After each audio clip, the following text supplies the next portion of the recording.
केमती आपण निर्वाचन मैदान रे सामना करेंगे प्रचार प्रतिद्वंदितार केमती आगू को जीवे कौन केमती आपंकर स्ट्राटेजिक्स होची गोटे पटे वर्षा प्रिय आपण मते जानते जो क्राउड पुलर आसे माने निश्चित लोक हेबे हुए तो भोट न जाई पारे तो से जो फ्लोटा को केमती आपण सामना करेंगे देखो लोक बड़चणा लोक ये स्वाभिमानी माटी ये माटी रे बड़चणावासी सेमती प्रतिष्ठित लोक अतीत कांधे बसई मुंडे बसई नवकृष्ण चौधरी को विधायक कर पठे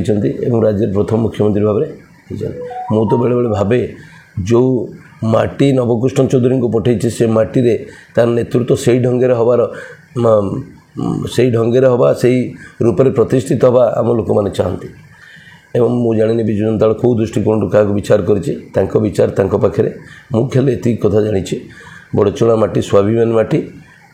बड़चणार प्रत्येक नागरिक राजनीति रे तांकर असंभव रुचि थाए एवं से माने जोठी भी जातु आपन देखिए बड़चणार राय सारा राज्यर राय टू भिन्न थाए एवं एथर भी बड़चणार राय एक नियारा ढंगे हम एवं राज्यवासी ताकू अति जून 4 तारिख दिन अति पाखु देखिए 6 थर विधायक टिकेट कटला या कौन आप सुजोग नुहे भोट हार बढ़िया लगे व्यवधान बढ़िया लगे देखो मु तो गला थर भी अमर प्रसाद सप्तती सहित मोर निर्वाचन प्रतिद्वंदिता होता पूरा टक्कर होता खाली निर्वाचन 1450 वोट निर्वाचन हारी थी मुझे कहूँ मु हृदय जीति पुणी थर सामान प्रश्न प्रकृत में कौन 1450 वोट आप हारी थे से कहली से थर कहली मु हृदय जीति मु गोटे बूथ तो मोर गणा जाए ना 60 नंबर बूथ कौन तार कारण थिला आज तार कारण जेहेतु तार 960 थिला टोटाल पोलिंग एवं सुप्रीम कोर्ट कहूला जेहेतु व्यवधान टी 1450 होची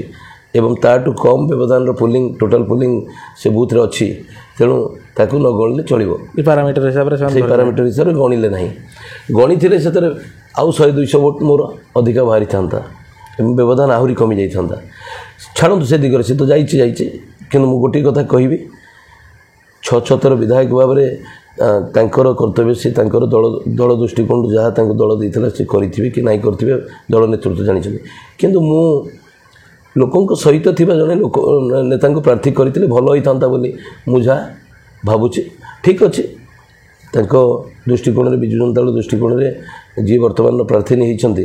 सी सर्वोत्कृष्ट बोली जदि भाविकी प्रार्थी करें आसतु आम तो सब सब समय निर्वाचन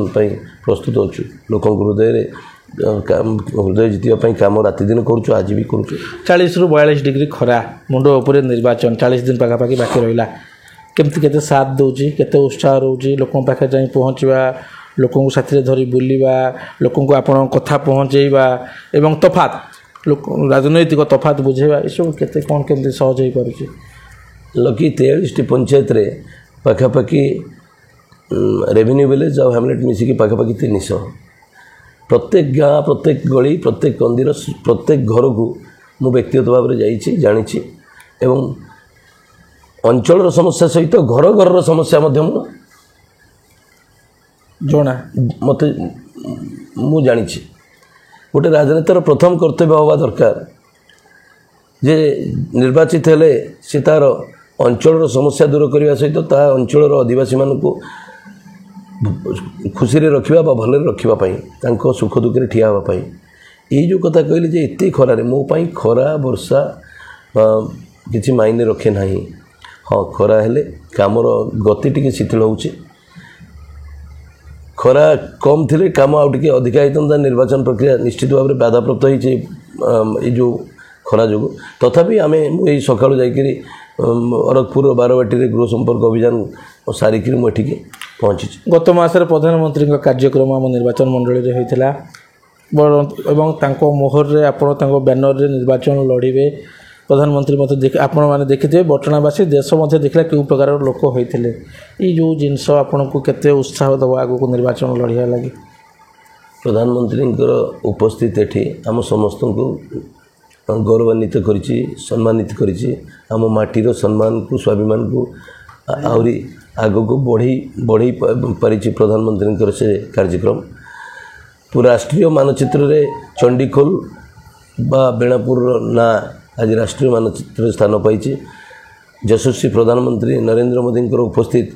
ଖାଲି ଆମ କାର୍ଯ୍ୟକର୍ତ୍ତାଙ୍କ ଉତ୍ସାହକୁ ଦ୍ୱିଗୁଣିତ କରିନାହିଁ, ବ୍ୟକ୍ତିଗତ ଭାବରେ ମୋତେ ଏବଂ ଦଳର ଅନେକ ଶୁଭେଚ୍ଛୁଙ୍କୁ କାମ କରିବା ପାଇଁ ପ୍ରେରଣା ଯୋଗାଇଛି। ଏହି ନିର୍ବାଚନ ଆମେ ପୁରା ପ୍ରସ୍ତୁତ ଅଛୁ ଯେ ନିର୍ବାଚନରେ ନିଶ୍ଚିତ ଭାବରେ ଆମ ପ୍ରତିପକ୍ଷ ଦଳକୁ ପରାହତ କରି ଆମେ ନିର୍ବାଚନ ଜିତିବୁ। ଆଉ ଛୋଟ ମୋଟ ଦିଗକୁ ଧ୍ୟାନ ଦେବାକୁ ପଡ଼ୁଛି। ଏହି ନିର୍ବାଚନ ରଣନୀତିରେ ବହୁତ କଥା ଦେଖାଯାଏ। ପ୍ରଧାନମନ୍ତ୍ରୀଙ୍କ ଉପସ୍ଥିତି ଆମ କାର୍ଯ୍ୟକର୍ତ୍ତାଙ୍କୁ ଉତ୍ସାହକୁ ଦ୍ୱିଗୁଣିତ କରିଛି ସତ, କିନ୍ତୁ ଆମ କାର୍ଯ୍ୟକର୍ତ୍ତାମାନେ ବି ଶ୍ରମ ସମୟ ବହୁ ମାତ୍ରାରେ ଦେଉଛନ୍ତି, ବହୁତ କଷ୍ଟ ବି କରୁଛନ୍ତି।